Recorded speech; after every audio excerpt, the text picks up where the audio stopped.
중국에 지금 5,500만 대를 만들 수 있는 공장이 있습니다. 그런데 절반이 비어 있습니다. 숫자를 한번 씹어보시기 바랍니다. 5,500만 대입니다. 한국 전체 인구가 5,100만 명이니까 국민 한 명 한 명한테 자동차를 한 대씩 나눠줘도 400만 대가 남는 그 규모의 자동차를 중국은 단 1년 안에 찍어낼 수 있는 설비를 갖추고 있습니다. 그런데 문제가 있습니다. 중국 국가통계국이 직접 발표한 수치를 보면 지난해 중국 자동차 공장들의 실제 가동률은 고작 50% 수준입니다. 공장 절반이 불을 끄고 있다는 뜻입니다.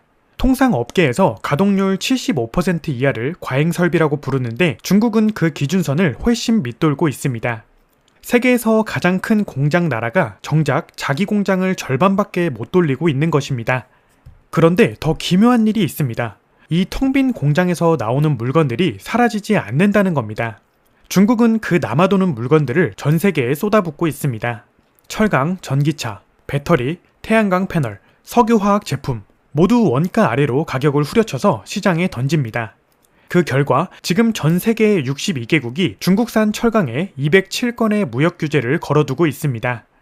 브라질, 인도, 칠레, 유럽연합까지 관세 장벽을 세우고 있습니다. 심지어 그동안 중국의 가장 친한 파트너라고 불리던 브릭스 국가들조차 등을 돌렸습니다. 그렇다면 이 물건들은 어디로 갈까요? 규제를 피해서 장벽이 낮은 곳을 찾아서 흘러갑니다. 그리고 그 물건들이 지금 한국으로 들어오고 있습니다. 잠깐 주목해 주시기 바랍니다. 한국 시장의 중국산 전기차 점유율을 보면 2022년에는 4.7%였습니다. 그런데 2025년에는 33.9%가 됐습니다. 단 3년 만에 7배가 넘게 뛰었습니다. 올해 1분기에만 중국산 전기차 판매량이 전년 동기 대비 286% 증가했습니다. 이건 시장의 침투가 아닙니다. 점령입니다. 그런데 저는 지금 단순히 중국 물건이 많이 들어온다는 얘기를 하러 여기 나온 것이 아닙니다. 진짜 문제는 따로 있습니다. 중국이 왜 이 지경이 됐는지 그 뿌리를 들여다보면 단순한 무역전쟁이나 산업경쟁의 문제가 아닙니다. 이것은 수십 년에 걸쳐 쌓인 인구와 경제 구조의 붕괴가 지금 이 순간 폭발하고 있는 겁니다. 그리고 그 폭발의 파편이 지금 여러분의 직장과 월급과 노후를 향해 날아오고 있습니다. 이 영상을 끝까지 보고 나면 뉴스에서 무역 규제니 반덤핑이니 하는 단어가 나올 때마다 전혀 다르게 보이기 시작할 겁니다. 이야기는 지금으로부터 15년 전으로 거슬러 올라갑니다. 2009년 중국 정부는 하나의 결단을 내립니다. 전기차를 국가 핵심 산업으로 지정한 것입니다. 당시 중국의 자동차 산업은 솔직히 말해서 후발주자였습니다. 내연기관 기술에서는 일본, 독일, 미국을 도저히 따라잡을 수 없었습니다. 수십 년간 쌓인 기술 격차가 있었고 그 격차를 좁히는 데는 또 수십 년이 필요했을 겁니다. 그래서 중국은 아예 판을 바꾸기로 했습니다. 내연기관이라는 기존의 게임판이 아니라 전기차라는 새로운 게임판에서 처음부터 주도권을 잡겠다는 전략입니다. 쉽게 비유하자면 이렇습니다. 체스를 오래 둔 고수들이 판을 꽉 잡고 있으니까 아예 새로운 보드게임을 들고 나타나서 내가 룰을 만들겠다고 선언한 겁니다. 그리고 중국 정부는 이 새 게임에 국가의 모든 자원을 쏟아붓기 시작했습니다. 보조금, 세금 감면, 초저금리 대출, 토지 무상 제공, 전기차를 만들겠다는 기업이라면 누구든 국가가 등을 받쳐줬습니다. 2015년에는 이 전략이 공식 문서로 만들어집니다. 바로 중국 제조 2025입니다. 여기에는 명확한 수치 목표가 적혀 있었습니다. 전기차를 앞세워서 2025년까지 연간 3,500만 대의 완성차를 생산하겠다는 것입니다. 그런데 중국은 이 목표를 훌쩍 뛰어넘었습니다. 실제 생산 설비는 5,500만 대를 넘어섰습니다. 목표치보다 57%나 더 많은 공장을 지은 것입니다. 여기서 중요한 질문을 던져야 합니다. 왜 이렇게 과도하게 공장을 지었을까요? 답은 인구에 있습니다. 중국 정부와 전 세계 기업들이 공유했던 하나의 믿음이 있었습니다. 중국에는 14억 명이 있다는 믿음입니다. 14억 명의 소비자, 14억 명의 잠재 구매자. 이 숫자는 단순한 통계가 아니라 투자의 근거였고 사업 계획의 기반이었습니다. 5,500만 대를 찍어도 결국 14억 명이 사줄 거라는 계산이 깔려 있었던 겁니다. 그런데 이 계산에 균열이 생겼습니다. 어떤 균열이냐면 공장은 세워지는데 살 사람이 줄어들기 시작한 겁니다. 중국의 2025년 신생아 수를 보면 792만 명입니다. 1949년 인민공화국이 건국된 이후 역대 최저입니다. 한 해 전인 2024년에 954만 명에서 17%나 더 떨어졌습니다. 반면 2025년 사망자는 1131만 명으로 최근 50년 중 가장 높은 수준 중 하나입니다. 단순 계산만 해도 중국 인구가 한 해에만 339만 명 줄었습니다. 서울 인구의 3분의 1이 1년 안에 증발한 셈입니다.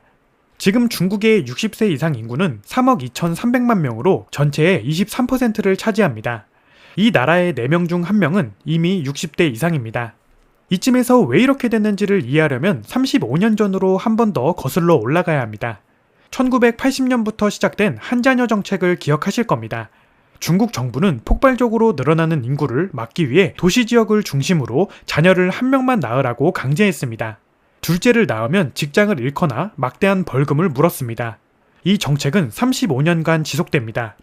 그 결과로 지금의 20대, 30대 중국 청년들은 형제자매가 없는 외동으로 자랐습니다. 그런데 이 외동들이 부양해야 하는 가족의 규모를 보면 섬뜩해집니다.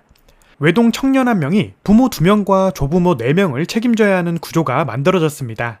흔히 4일 구조라고 부릅니다. 삼각형을 거꾸로 세워놓은 것처럼 한 명이 6명을 떠받치는 형태입니다. 여기에 더해서 중국 청년들이 감내해야 하는 노동환경은 아침 9시부터 밤 9시까지 주 6일 근무하는 이른바 996 시스템이라고 불렸습니다. 주당 72시간 노동입니다. 이 극한의 노동을 버텨도 집값은 소득의 수십 배에 달했고 양육비는 감당 불가능한 수준이었습니다. 결국 청년들이 선택한 것은 결혼과 출산의 포기였습니다. 아무것도 하지 않겠다는 탕핑, 스스로를 방치하겠다는 바이란, 이런 철학적 저항이 소셜미디어를 타고 번졌습니다. 이건 단순한 유행이 아닙니다. 숫자로 나타났습니다. 792만 명이라는 역대 최저 신생아 수가 바로 그 결과입니다. 자, 이제 처음 질문으로 돌아옵니다. 왜 중국 공장이 텅 비었을까요? 답이 보이기 시작하실 겁니다. 14억 명이라는 소비자 수는 공장을 짓는 근거였지만 정작 그 14억 명은 늙어가고 줄어들고 있었습니다. 소득은 오르지 않고 청년들은 씀씀이를 줄이고 집값은 거품이 빠지면서 자산 가치도 무너졌습니다. 공장은 세워졌는데 살 사람이 없어진 겁니다. 이것이 지금 중국발 과잉 생산 폭풍의 진짜 뿌리입니다. 공장을 절반만 돌리는 나라가 어떻게 세계를 뒤흔들 수 있는지 이제 그 메커니즘을 정확히 짚어드릴 차례입니다. 앞서 말씀드린 것처럼 중국은 전기차를 비롯한 제조업에 천문학적인 설비 투자를 했습니다. 그런데 동시에 정확히 같은 시기에 중국 내부에서는 소비자들의 지갑이 닫히기 시작했습니다. 왜냐하면 중국인들의 전 재산이 묶여있는 곳이 부동산이었기 때문입니다. 중국에서 부동산은 단순한 집이 아닙니다. 일반 가정자산의 70% 이상이 집 한 채에 집중되어 있습니다. 한국도 부동산 의존도가 높다고 하지만 중국은 그 수준을 훨씬 뛰어넘습니다. 그런데 이 부동산이 무너졌습니다. 중국 부동산 시장에 대해서 아주 간단하게 설명해 드리겠습니다. 중국 정부는 수십 년 동안 성장률이라는 숫자를 만들어내기 위해 개발 업체들을 밀어붙였습니다. 이건 단순히 집이 필요해서 지은 게 아닙니다. 건설을 하면 철강이 팔리고 시멘트가 팔리고 가전제품이 팔리고 GDP 숫자가 올라가니까 수요가 있든 없든 일단 지었습니다. 그 결과 중국 전역에 약 6천만 채의 빈 주택이 생겼습니다. 6천만 채입니다. 한국의 전체 주택수가 약 2천만 채인데 그 3배가 지금 중국에서 텅텅 비어 있습니다. 내몽골의 캉바시, 광둥성의 후이저우, 이런 이름들을 들어보셨을 겁니다. 화려한 고층 아파트와 넓은 도로, 쇼핑몰까지 다 지어놨는데 입주민이 없는 도시들입니다. 낮에는 유령처럼 텅 비어있고 밤이 되면 불조차 켜지지 않습니다. 이것이 유령 도시입니다. 그리고 이것은 특수한 사례가 아닙니다. 전체 주택 재고가 연간 판매량의 5배가 넘습니다. 지금 당장 집을 한 채도 더 짓지 않아도 5년치 물량이 쌓여있다는 뜻입니다. 이 판단착오의 청구서를 받아든 것이 헝다그룹입니다. 한때 중국 최대 부동산 개발업체였던 헝다는 2023년 결국 파산했습니다. 부채 규모는 480조 원에 달했고 직전 2년간 손실만 120조 원이었습니다. 그리고 헝다보다 규모가 더 컸던 비구이 위안도 36조 원의 사채 디폴트를 냈습니다. 상위 10개 부동산 개발업체의 부채 총합은 2천조 원이 넘습니다. 대한민국 한 해 GDP의 약 1.3배에 해당하는 빚이 중국 부동산 업계에 쌓여있는 것입니다. 여기서 악순환이 시작됩니다. 집값이 무너지니 중국인들의 자산 가치가 하락했습니다. 자산이 녹으니 소비가 줄었습니다. 소비가 줄었으니 공장에서 만든 물건이 팔리지 않습니다. 팔리지 않으니 재고가 쌓입니다. 재고가 쌓이는데 공장을 세울 때 빌린 돈의 이자는 계속 나갑니다. 공장주 입장에서 보면 지금 당장 물건을 팔아 현금을 만들지 못하면 이자를 내지 못하고 그러면 파산합니다. 그러니 원가보다 싸게라도 팔아야 합니다. 이 논리가 작동하기 시작하면 멈출 수가 없습니다. 쉽게 말하면 이렇습니다. 식당을 차렸는데 손님이 없습니다. 임대료는 나갑니다. 음식 재료 구입 비용도 이미 썼습니다. 그러면 손해를 보더라도 반값에 팔아야 합니다. 팔아야 현금이 생기고 그 현금으로 다음 달 임대료를 냅니다. 중국 공장들이 지금 딱 이 상황입니다. 그리고 그 반값 물건들이 어디로 가냐면 전 세계 시장으로 쏟아집니다. 2024년 기준 중국의 철강 수출량은 1억 1,072만 톤이었습니다. 이 숫자가 왜 충격적이냐면 중국이 전 세계 철강 수출 규제를 받으면서도 꾸준히 늘어났기 때문입니다. 해마다 2배씩 증가하는 수치입니다. 각국이 관세를 올리고 반덤핑 규제를 걸어도 나오는 물량을 막을 수 없습니다. 왜냐하면 멈추는 순간 이자를 못 내고 파산하기 때문입니다. 적자를 보면서도 공장을 돌려야 하는 것, 이것이 악순환의 본질입니다. 이 구조에서 가장 먼저 쓰러지는 것은 시스템의 가장 약한 고리입니다. 중국 내부에서는 중소하청업체들이 줄줄이 문을 닫았습니다. 비구이 위한 한 곳에만 협력업체가 33,000개 넘게 있었습니다. 이 기업들이 연쇄 부도 위기에 빠지면서 중국 중소도시들의 경제가 통째로 흔들렸습니다. 일용직 노동자들이 임금을 받지 못하고 시위를 벌이는 장면이 잇따라 포착되었습니다. 이 사람들은 청년 세대가 아닙니다. 중장년, 도시 이주 노동자들, 즉 중국 사회에서 가장 취약한 계층이 제일 먼저 무너졌습니다. 그리고 이 충격은 중국 내부에서 멈추지 않았습니다. 지금까지 중국 이야기를 드렸습니다. 그런데 이쯤에서 카메라를 뒤로 물려서 더 넓은 화면을 봐야 합니다. 왜냐하면 이것은 중국만의 문제가 아니기 때문입니다. 중국의 과잉 생산이 글로벌 시장을 교란한다는 말, 어디선가 많이 들어보셨을 겁니다. 그런데 그 말이 정확히 한국에 무슨 의미인지 많은 분들이 실감하지 못하고 계십니다. 지금부터 그 실체를 직접 보여드리겠습니다. 한국의 대표 수출 산업을 떠올려 보십시오. 반도체, 철강, 석유화학, 자동차, 배터리, 이 5가지가 한국 수출의 근간입니다. 그런데 이 5가지 모두에서 중국이 지금 저가 공세를 펼치고 있습니다. 하나씩 보겠습니다. 먼저 철강입니다. 포스코, 현대제철 등 국내 주요 철강사들의 후판 공장 가동률을 보면 2024년 기준 53.9%였습니다. 공장 절반이 놀고 있었다는 뜻입니다. 이유가 뭔지 아십니까? 중국산 후판이 원가보다 낮은 가격으로 국내 시장에 밀려 들어오면서 가격 경쟁 자체가 안 됐기 때문입니다. 이 상황이 심각해져서 결국 한국 정부가 최대 38%의 잠정 반덤핑 관세를 부과하기에 이르렀습니다. 포스코의 1선제 공장이 폐쇄됐고 현대제철의 포항 2공장도 문을 닫았습니다. 그 다음 석유화학입니다. 국내 4대 석유화학 기업인 LG화학, 롯데케미칼, 하나솔루션 이 세 곳이 2024년 3분기에 일제히 적자를 냈습니다. 그나마 흑자를 낸 금호 석유화학조차 영업이익이 22.7% 급감했습니다. 석유화학 빅4의 공장 가동률은 평균 70%에서 80% 수준으로 추락했습니다. 이 역시 중국 기업들이 증설로 만들어낸 공급 과잉과 내수 침체로 인한 저가 수출 공세에 직격을 맞은 결과입니다. 그리고 전기차와 배터리입니다. 여기서 숨겨진 숫자 하나를 보여드리겠습니다. 국내 시장에서 중국산 전기차의 점유율이 2022년에는 4.7%였습니다. 그런데 2025년에는 33.9%가 됐습니다. 3년 만에 7배 이상 폭증했습니다. 올해 1분기만 봐도 중국산 전기차 판매량이 전년 동기 대비 286% 증가했습니다. 거의 3배가 한 분기 만에 늘었다는 겁니다. 이건 이미 침투 단계가 아닙니다. 업계에서는 점유 단계라는 표현을 씁니다. 2차전지 분야도 마찬가지입니다. 국내에서 유일하게 2차전지 음극재를 양산하는 업체의 세종공장 가동률이 최근 10%대까지 떨어졌습니다. 제조 설비가 갖춰져 있고 인력도 있지만 공장이 돌지 않는다는 뜻입니다. 왜냐하면 중국이 그 음극재 원료를 세계 시장에서 독점에 가까운 지위로 장악한 상태에서 저가로 공급하기 때문입니다. 여기서 진짜 무서운 구조적 맹점이 드러납니다. 한국은 중국과 경쟁하는 나라이기도 하지만 동시에 중국에 수출하는 나라이기도 합니다. 한국의 최대 수출 시장은 중국입니다. 중국이 잘 나가면 한국도 같이 올라가는 구조입니다. 그런데 중국이 내수 침체에 빠지면서 한국산 중간재와 부품 수요가 줄어들었습니다. 한국이 중국에 팔던 것도 줄고 중국이 한국 시장을 역으로 잠식하고 있습니다. 앞에서 얻어맞고 뒤에서도 얻어맞는 형국입니다. 그뿐만이 아닙니다. 전 세계 각국이 중국산의 관세 장벽을 높이면 어떤 일이 벌어질지 생각해 보십시오. 미국, 유럽, 인도, 브라질이 문을 닫으면 중국의 물건들은 더 갈 곳이 없어집니다. 그러면 상대적으로 관세 장벽이 낮고 중국과 가까운 한국으로 더 많은 물량이 쏟아질 가능성이 높습니다. 각국의 규제가 강해질수록 그 피해가 한국으로 집중될 수 있다는 뜻입니다. 더 근본적인 문제를 하나 더 짚겠습니다. 중국의 인구가 줄어들고 있다는 사실, 앞에서 말씀드렸습니다. 그런데 한국은 어떨까요? 한국의 2023년 합계 출산율은 0.72명입니다. 중국의 1.0명보다도 낮습니다. 중국 청년들이 탕핑, 바이란 같은 이름으로 결혼과 출산을 포기한다고 했는데 한국 청년들도 사실상 같은 선택을 하고 있습니다. 표현 방법만 다를 뿐 구조는 판박이입니다. 가혹한 노동 환경, 감당할 수 없는 집값, 미래에 대한 불확실성, 이 세 가지가 중국과 한국에서 동시에 아이를 낳지 않는 이유입니다.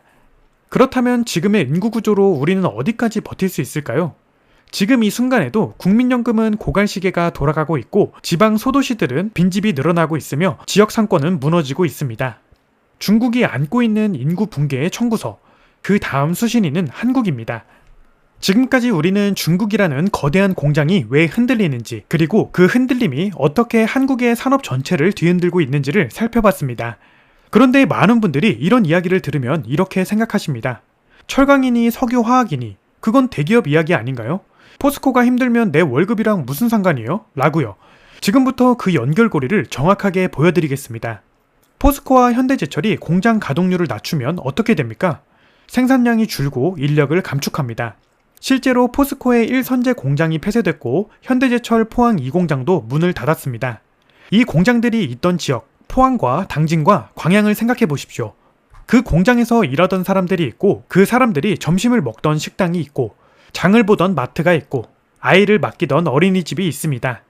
대공장 하나가 문을 닫으면 그 주변 상권 전체가 흔들립니다. 이것이 1단계 전이입니다. 2단계는 좀 더 가깝습니다. 중국산 전기차 국내 시장에서 33.9%를 차지하게 됐다는 사실, 이것이 현대차와 기아의 국내 판매에 압박을 줍니다. 두 회사가 국내 생산을 줄이면 1차 협력업체가 흔들리고 2차 협력업체가 무너집니다. 자동차 산업의 협력업체 수는 수천 개에 달합니다. 경기도, 충청도, 울산, 광주에 흩어진 그 업체들의 고용인원이 수십만 명입니다. 이 사람들이 일자리를 잃으면 소비가 줄고 소비가 줄면 골목 상권이 쪼그라들고 자영업자들이 폐업합니다. 뉴스에서 자영업 폐업률이 역대 최고라는 기사를 보셨다면 그 배경에는 이 구조적 연쇄 반응이 있습니다. 3단계는 아마도 가장 피부에 와닿는 이야기일 것입니다.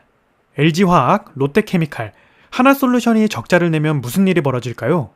이 회사들이 만드는 것이 뭔지를 생각해보면 됩니다. 우리가 매일 쓰는 플라스틱 제품, 포장재, 합성 섬유, 세제, 의약품 원료, 석유화학이 망가지면 이것들의 가격이 올라갑니다. 수입품으로 대체해야 하는데 그 수입품이 또 중국산입니다. 가격은 싸 보여도 품질 기준과 공급 안정성에 문제가 생기고 국내 생산 기반이 무너질수록 가격 협상력이 사라집니다. 결국 더 비싸게 살 수밖에 없는 구조로 빠져듭니다. 이게 장바구니 물가로 옵니다. 그렇다면 우리는 얼마나 방어력이 있을까요? 냉정하게 봐야 합니다. 한국의 대중국 수출 의존도를 보면 중국은 여전히 한국 최대 수출 시장입니다. 중국 내수가 무너진 만큼 이 시장에서 얻어야 했던 수익이 날아갔습니다. 그 빈자리를 메우기 위해 미국과 유럽으로 수출을 늘렸는데 지금 미국은 관세 장벽을 높이고 있고 유럽도 탄소 국경세라는 새로운 무역 장벽을 세우고 있습니다. 모든 방향에서 동시에 압박이 가해지고 있습니다. 그리고 이 모든 것을 버텨야 할 인구가 줄고 있습니다. 중국에서는 2025년 신생아가 792만 명이었습니다. 그런데 한국에서는 출산율이 0.72명입니다. 인구를 유지하려면 출산율이 2.1명은 돼야 합니다. 0.72명이라는 수치는 한 세대가 지나면 인구가 3분의 1로 줄어든다는 의미입니다. 지금 이 순간 대한민국 어딘가에서 폐교를 앞둔 초등학교, 입주민을 구하지 못하는 지방 아파트, 문을 닫는 동네 병원을 보신 적이 있으십니까? 그것이 이 숫자의 현실입니다. 인구가 줄면 내수 소비가 줄고 내수가 줄면 기업 실적이 나빠지고 기업이 어려워지면 일자리가 사라지고 일자리가 사라지면 청년들이 더욱 결혼과 출산을 포기합니다.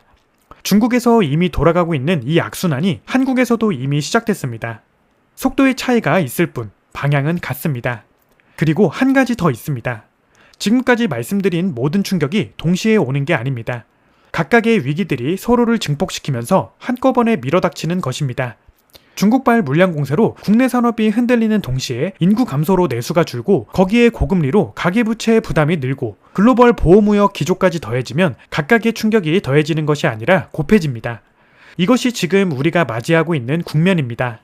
그렇다면 우리는 어떻게 해야 할까요? 이 영상에서 정답을 드리기는 어렵습니다. 솔직히 말씀드리면 이것은 정답이 있는 문제가 아닙니다. 다만 이것 하나는 분명히 말씀드릴 수 있습니다. 지금까지 한국 경제가 기대온 공식, 즉 중국에 팔고 중국에서 사는 이 공식이 더 이상 예전처럼 작동하지 않는다는 것입니다. 이미 시장은 바뀌고 있습니다. 우리가 무서워서 외면하는 사이에도 데이터는 움직이고 있습니다. 저는 지금 중국이 망한다거나 한국이 끝났다는 이야기를 하는 것이 아닙니다. 변화가 빠르게 일어나고 있는데 그 변화의 실체를 정확히 알고 있어야 내 자산을, 내 직업을, 내 가족의 미래를 지킬 수 있다는 이야기를 드리는 것입니다. 이 위기를 아는 사람과 모르는 사람은 앞으로 5년, 10년 후에 전혀 다른 곳에 서 있을 겁니다. 중국의 빈 공장은 아직도 돌아가고 있습니다. 그리고 그 공장에서 나오는 물건들은 오늘도 배에 실려 어딘가를 향해 가고 있습니다. 그 배가 어디에 닿을지 이제는 아실 것입니다. 여러분은 어떻게 생각하시나요? 중국발 충격에서 한국 경제가 빠져나올 출구가 있다고 보십니까? 아니면 구조적으로 이미 너무 깊이 엮여 있어서 돌이키기 어렵다고 보십니까? 댓글로 여러분의 생각을 남겨주세요. 저는 다음 영상에서 이 위기 속에서 실제로 어떤 산업과 자산이 살아남을 가능성이 있는지 돈의 흐름을 중심으로 이야기 드리겠습니다. 그럼 시청해주셔서 감사합니다.